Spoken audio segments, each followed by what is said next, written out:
డోన్పట్నలోని ఉప ఖజానా కార్యాలయంలో సోమవారం ఏసీబీ అధికారులు ఆకస్మిక దాడులు నిర్వహించారు. పెన్షన్ బెనిఫిట్స్ మంజూరు పేరుతో లంచం డిమాండ్ చేసిన సీనియర్ అసిస్టెంట్ ఆర్ లక్ష్మణ్ నాయక్ను 30,000 లంచం తీసుకుంటున్న సమయంలో ఏసీబీ అధికారులు రెడ్ హ్యాండెడ్గా పట్టుకున్నారు.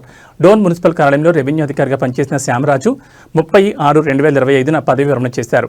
ఆయనకు పెన్షన్ మంజూరైనప్పటికీ పెన్షన్ బెనిఫిట్స్ విడుదల కోసం గత 5 నెలలుగా కార్యాలయం చుట్టూ తిరుగుతూ ఇబ్బందులు ఎదుర్కొంటున్నారు. ఈ క్రమంలో senior assistant R Lakshman Naik 45,000 లంచం డిమాండ్ చేయగా చివరికి 30,000 ఇవ్వడానికి ఒప్పందం కుదిరింది. ఈ విషయంపై శ్యామరాజు ఏసీబీ అధికారులకు ఫిర్యాదు చేయడంతో ఏసీపీ డీఎస్పీ సోమన్న నేతృత్వంలో పథకం రూపొందించి దాడులు చేపట్టారు.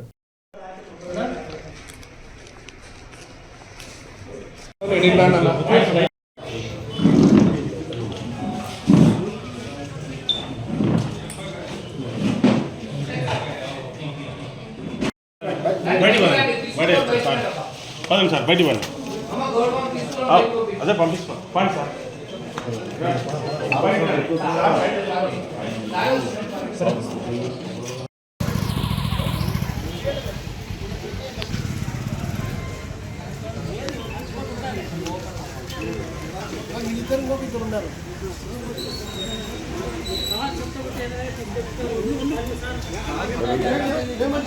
లోపల బయట